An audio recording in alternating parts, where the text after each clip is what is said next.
Broadcasting from the business capital of the world, this is the Podcast Business News Network.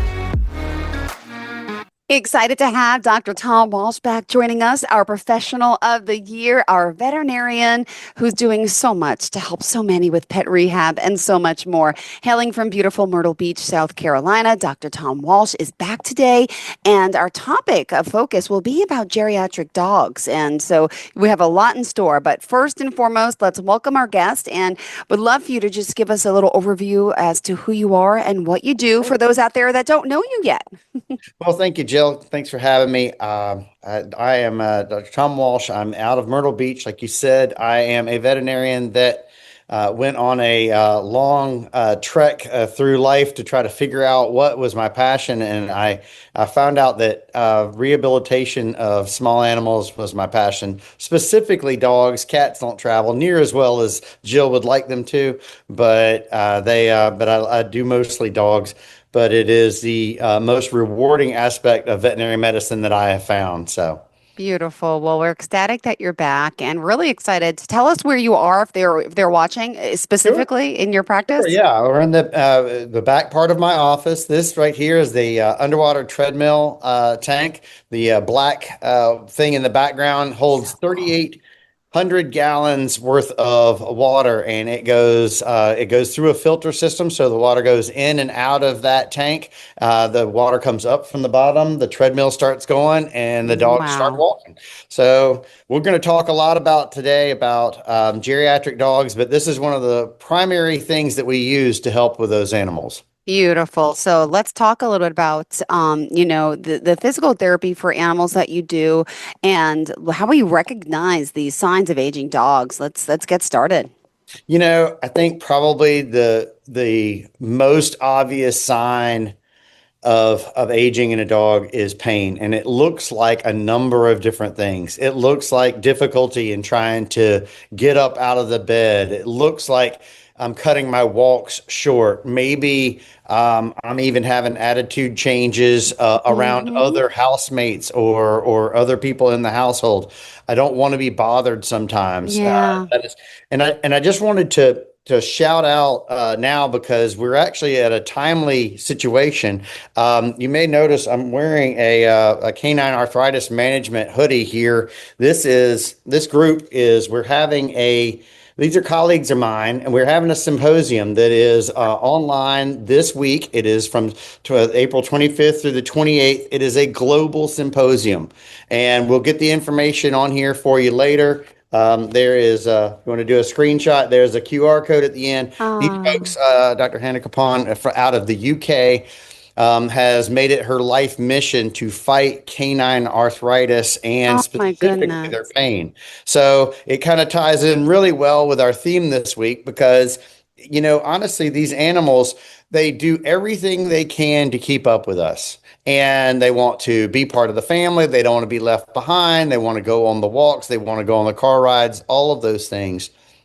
But slowing down is not just what we used to call, oh, well, they're getting older. So, yeah, I guess it's okay for them to sleep 22 hours out of the day. We need to pay a little bit more attention to the signs. Oh my goodness. Well, thank you for that. And let's also talk about, how really the most common thing in geriatric years and aging, it's affecting their mobility, right? Yeah, it really does. When you see an animal trying to get up out of its bed and it has to position itself instead of springing right up, more than likely you've got some other factors involved. And that obviously the most common thing is arthritis. 8 out of every 10 dogs have it in some form or another, even subclinical before we start to see signs on radiographs and that sort of thing. So it is that common in them. And I have to think that it probably has something to do with the environments that we put them in. If you think about it, Jill, dogs are always on human surfaces. They are always on concrete, linoleum, hardwood, tile, whatever we're walking around on that's flat and easy to walk on. That's what they're walking on. However, that's not their natural environment. They normally would be outside in on the ground, in brush, under leaves, things that have a spring, an actual, an actual ability to cushion some of their blows. So, as much as we love them, sometimes our environment can contribute to their mobility situation. Interesting. Interesting. Well, also, there's, arthritis in adults and humans as well, that we're all looking for the signs. And we're going to get to talk about some of the challenges and complications with that as well. Dr. Tom Walsh, we thank you for joining us here again live today on the show. If you are tuning in, he's a veterinarian based out of South Carolina, and he's a true believer, and let alone his patients, in pet rehab and the benefits of what it could do. So let's get back to it. For sure. For sure. I think one of the biggest things that we have is the same problem we have in our own human children. If you think about it, 1 minute they are in their puppy stage, if you will, as humans, they are learning to crawl, and everything is brand new, and they're having those first time experiences of learning to crawl, to stand, to balance, to steady themselves. And next thing you know, we're handing them the car keys to go out, and they're gone. They're 18 years old and they're moving on in life. And you sit back, and even though it was a day-to-day thing, you're like, what happened to Yeah. with our dogs? It's very similar. We get up, we do the same thing each day. We go on our walks, we play ball in the backyard, we have all of the fun things. And then all of a sudden, we don't realize that, gosh, she really is 10 years old. She really is 11 years old, until they start showing signs. And I guess the thing about it is, with geriatric dogs, is the pack mentality to try to keep up with the family Yeah. will cause them to really drive themselves to do more things than we want to. So I'm really wanting to bring to light of in your own household, how owners can say, hey, she used to be at that back door every single time I came home from work. Now Yeah. she's waiting for me in her bed. She's wagging her tail. She's super excited, but she's still not getting out of her bed. That's a good indication to where it Mm-hmm. hurts to move. So little things like that, to where it raises the awareness, can get you in to go see your veterinarian. And then also, if you have a physical therapist in your area, we do a lot of things when it comes to dogs. Part of our job is physical therapy. Absolutely. We've got to rehabilitate broken conditions, inflammation, pain, all of those good things. But a good portion of us also turns into this idea of being a personal trainer. Because once I reduce inflammation in your animal, Yeah.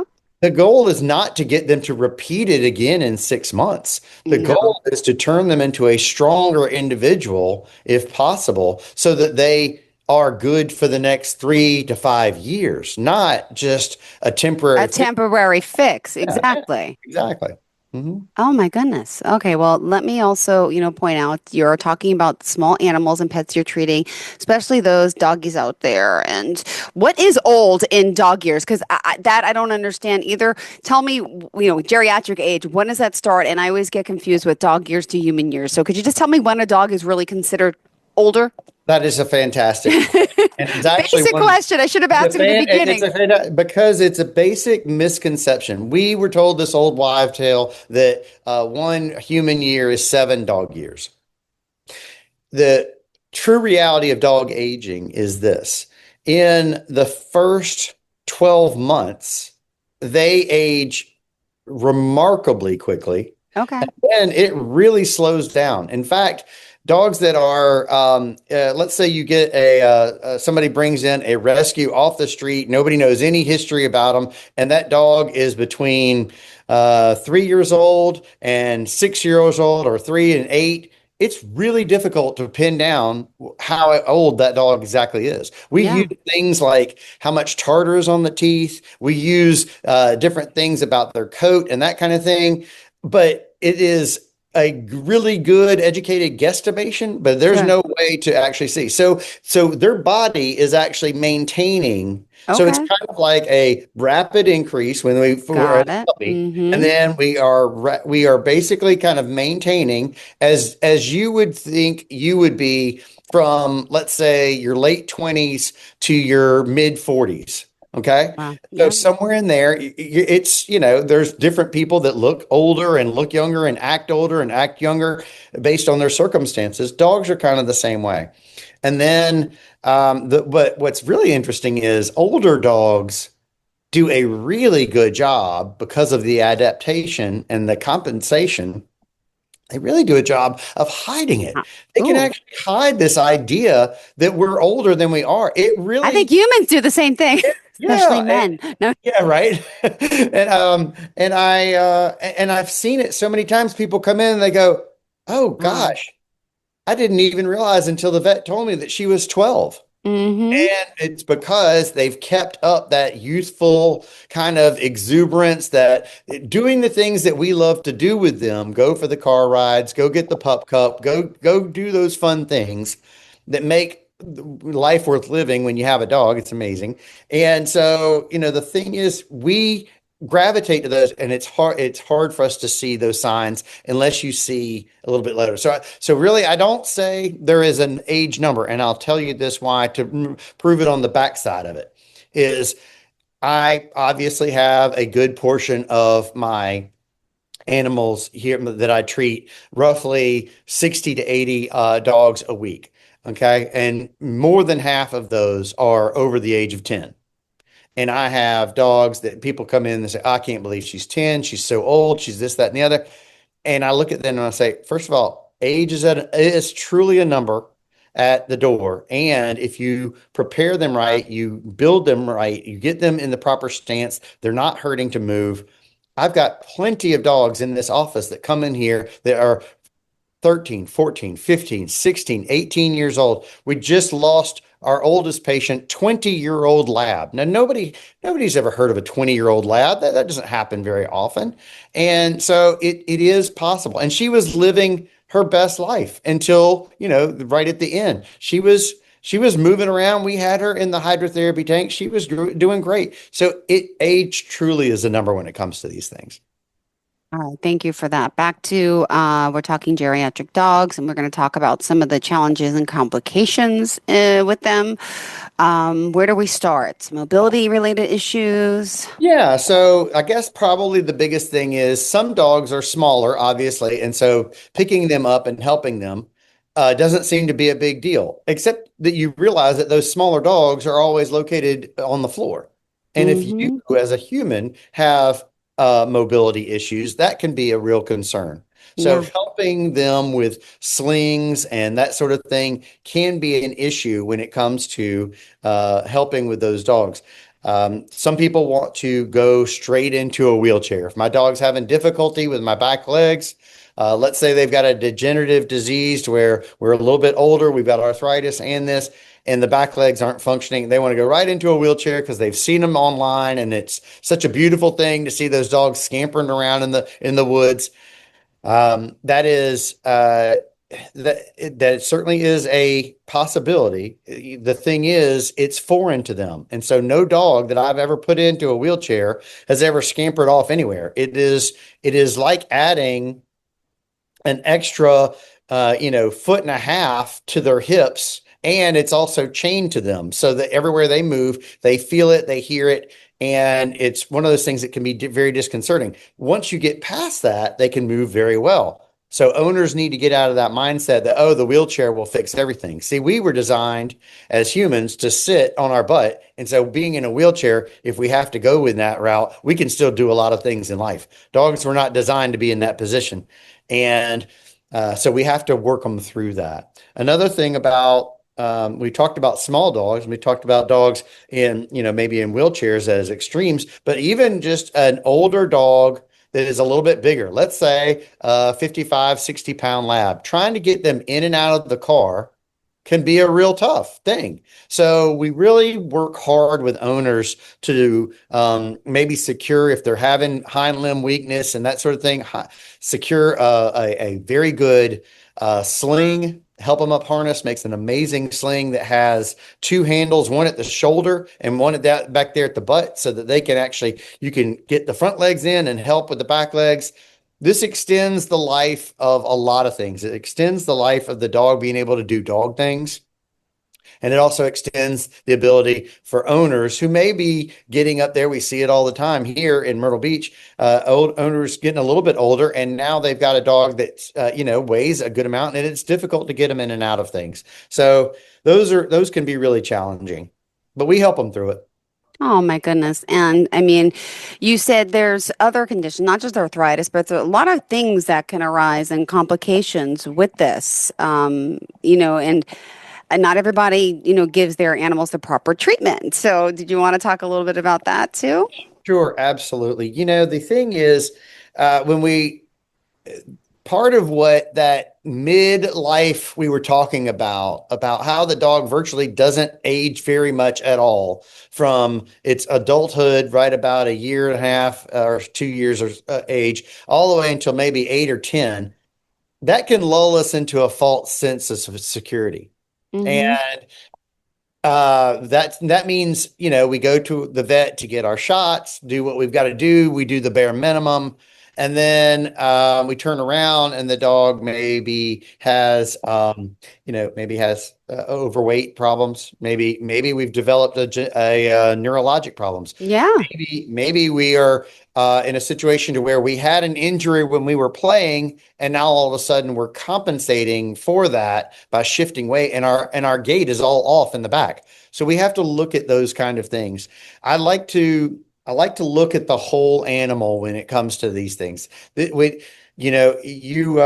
thing we're missing in human medicine is when you go in and you've got a bum ankle, they wrap your ankle, they give you some medicine, send you on your way. They don't ask you about your hip or your lower back or anything else that might be related to that, because you're compensating or feeling that pain going up the back of your side. Dogs who are built on all four legs, they compensate very well. So they very easily can be having a little bit of arthritis in that back end. And now all of a sudden we're shifting all that weight forward, which complicates what we're doing up front, which changes their gait, which we can lose muscle mass. We can do all these kinds of things. And it was just a simple thing to where it hurts when I do that. So I don't want to do that. So I'm going to adapt just so I can keep up. Got it. Yeah, thank you for that. And by the way, when you are working with your animals here behind you, again, I just want to point out this is good for geriatric dogs, right? Tell Yeah. me specifically again how this works and what can they do, like Oh, to how to, yeah. yeah. For sure.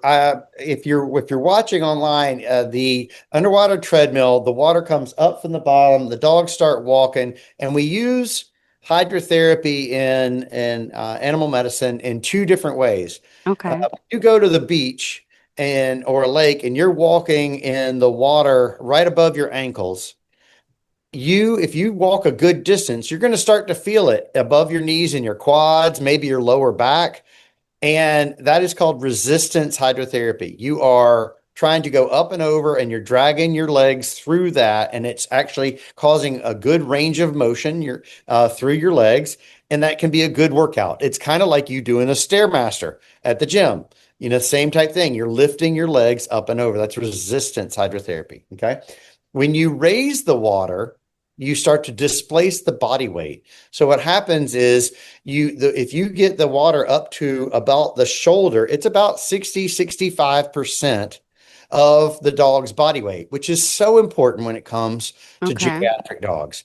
Think about it. I'm an older dog. I've been sitting around more. Maybe my muscle Mm-hmm. mass isn't what it used to be. I've got True. Let's be arthritis. honest. Let's be Yep. honest. That's right. I got this arthritis that's working on my back end. Okay. So it kind of does hurt and be achy to move.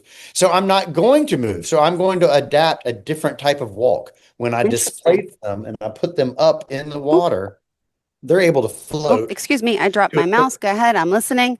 I want to That's all make right. sure this is in. Go ahead. That's all right. But but they start to they float, but they don't float with their feet off the ground. They're actually on the treadmill, so they're continuing to go, and they're actually doing really what we call buoyancy hydrotherapy. So amazing. And that really displaces that body weight. It takes the weight off the joints, and they're able to move freely, which encourages them to build more muscle mass for through a greater range of motion. So it's a really, everybody loves to see a dog in a tank, and I would have mine in it. He's not geriatric. I would have him walk in there, but he would be wondering where the treats are at the front end, and he'd be turning around looking at me, going, "Where are the treats?" I love it. I love it.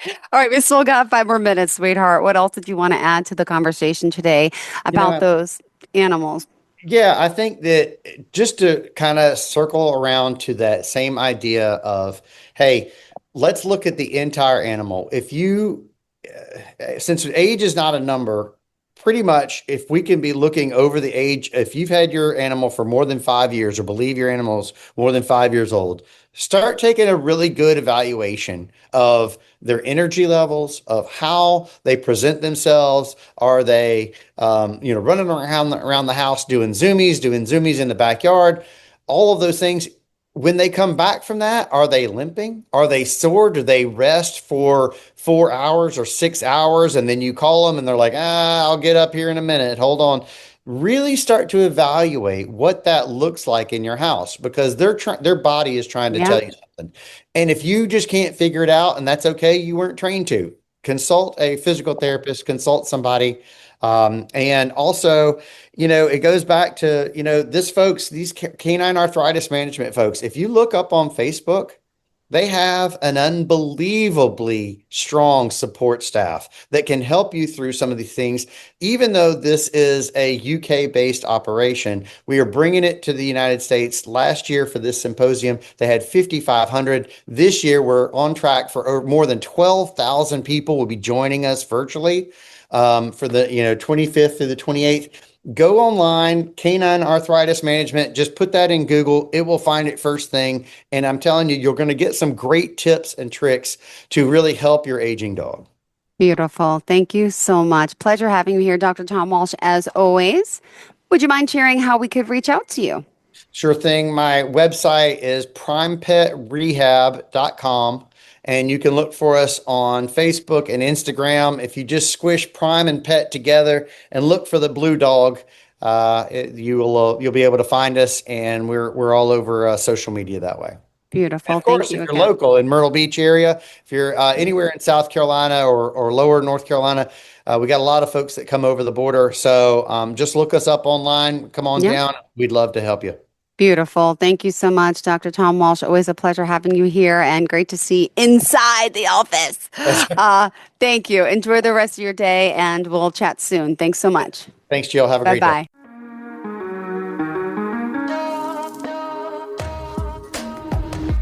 Broadcasting from the business capital of the world, this is the Podcast Business News Network.